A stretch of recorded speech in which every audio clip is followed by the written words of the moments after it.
درود میفرستم به همیهنان عزیزم در ایران و سرتاسر جهان و سپاسگزاری از شما برای دعوت من در شرکت در برنامه‌تون. من موافقم با نکته‌ای که آقای برزگر اشاره کردن. فکر نمی‌کنم رژیم میتونه بی‌تفاوت باشه به نتیجه این انتخابات، چون نگرانی اصلی رژیم نهایتا نباید این باشه که سیاست واشنگتن در مقابل خودش چه خواهد بود. رژیم خیلی بیشتر نگران این هستش که مردم ایران امروز چه میگویند و اگر مردم ایران امروز خواهان یک حمایت بین‌المللی هستند در دست پیدا کردن به آزادی و خواسته هاشون، اینجاست که بایستی جمهوری اسلامی نگران باشه که چه کسانی امروز در جهان هستند به عنوان رهبران کشورهای خارجی که این پیام رو میگیرند و نسبت بهش عکس‌العمل نشان خواهند داد و یا نخواهند داد.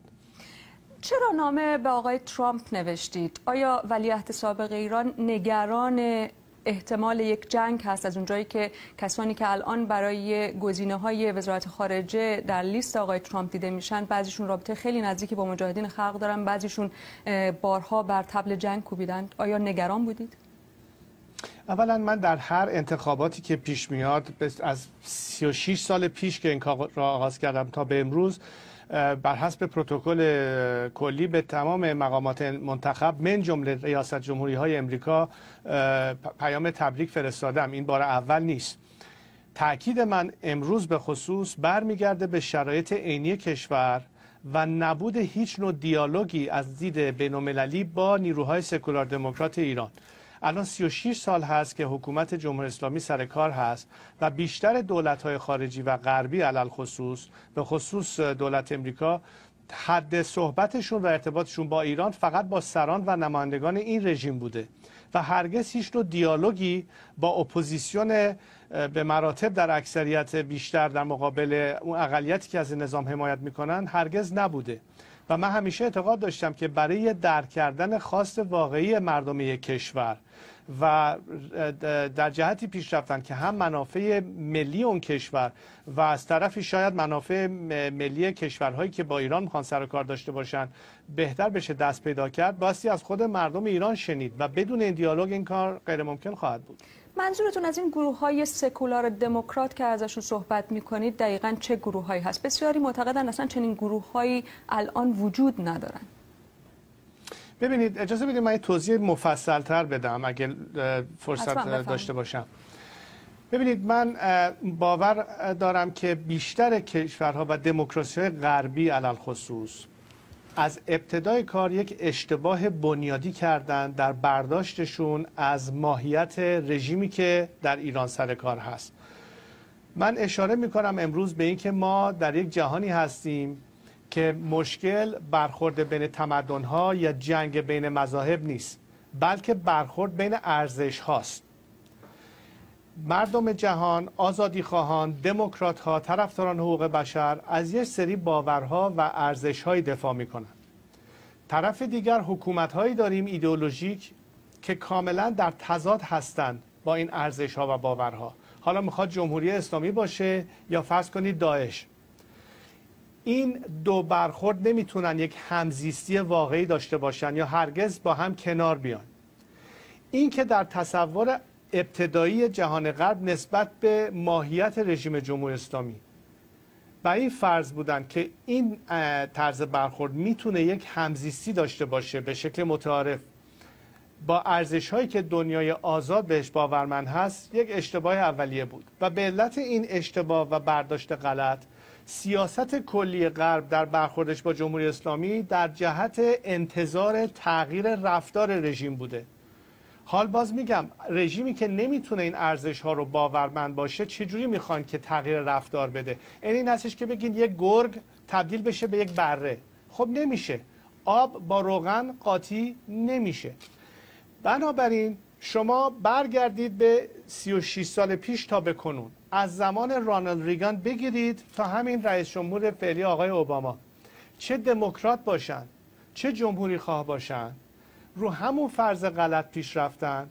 از نمیدونم انجیل و کیک فرستادن زمان ریگان توسط آقای مکفارلند تا این رابطه جدیدی که آخرین دولت امریکا یعنی دولت اوباما داشته همچنان بر مبنای این تغییر رفتار بوده. حال حرف من به آقای ترامپ یا اگه خانم کلینتون بود عین همین حرف رو میزدن که شما اگه میخواین یک مشکل اساسی منطقه حل بشه، زمانی حل خواهد شد که مردم ایران که نه خواهان جنگ هستند، نه خواهان تروریسم هستند، نه خواهان دخالت در امور داخلی کشورهای همجوار دارند، نه دنبال صدور یک ایدئولوژی مذهبی هستند که تمام باورهای دیگر مذهبی یا قومی رو زیر پا میخواد بگذاره، دنبال بمب اتمی نیستند، بلکه میخوان آزاد باشن، راحت باشن، در یک پلورالیسم سیاسی، در یک حقوق برابری کامل زندگی بکنن.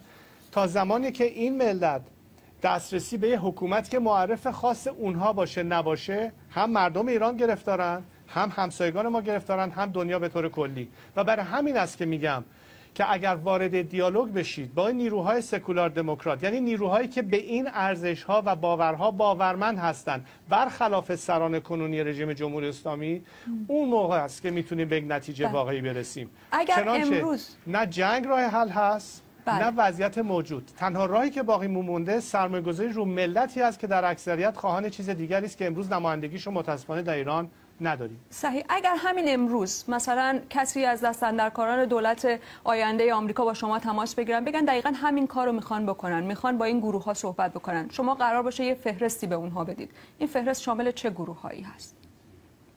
شما الان به داخل ایران اگه نگاه بکنید میبینید که بخش‌های متعددی از جامعه ما، چه در بخش جامعه مدنیش، چه حتی آدمای عادی، از معلم بگیرید، از نمیدونم مسئولین سندیکاهای مختلف کارگری یا غیره، جوانای کشور، گروه‌های مختلف اجتماعی، کماکان همون حرف رو میزدن. کماکان صحبت از یک مملکت و یک هویتی میکنن که کاملا در تضاد هست با رتوریک و بحثی که جمهوری اسلامی همیشه میخواد جا بندازه. مسلم این ملت میتونه وارد این دیالوگ بشه برای اینکه توانمندتر بشه در پیشبرد اهدافی که داره. و نهایتاً حرف من همیشه این بوده که انتخابات آزاد حق تصمیم گیری و تعیین سرنوشت رو به مردم ایران برمیگردونه، شرایطی که به هیچ عنوانی امروز در ایران موجود نیست.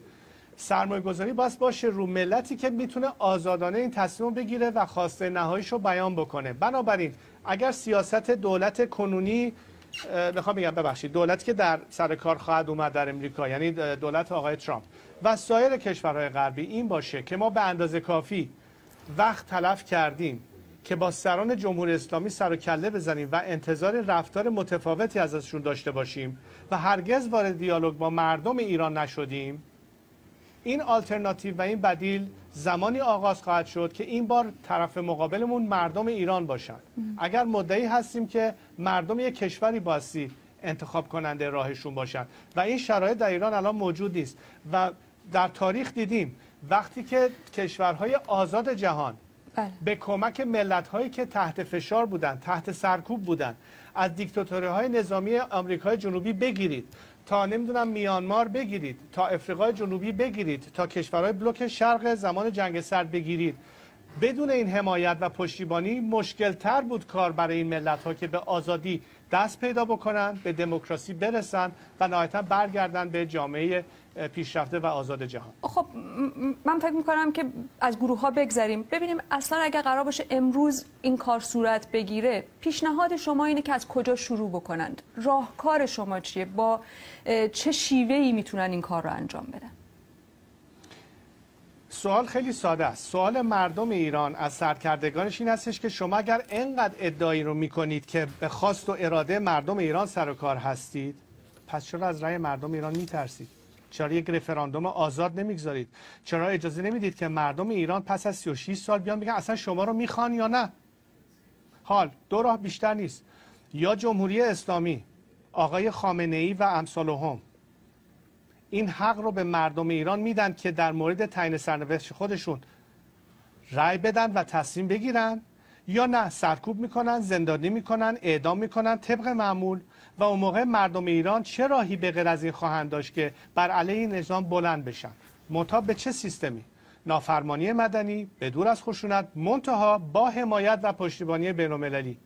اینجاست که کفه ترازو به سمت مردم سنگینی میکنه و به همین میگم اولین قدم در این جهت کمک کردن به توانمندتر شدن جامعه زیر فشار ایران هستش که زودتر برسند به این مرحله و وادار کنیم جمهوری اسلامی رو به عقب نشینی و تن دادن به این حق انتخاب آزاد مردم. بسیار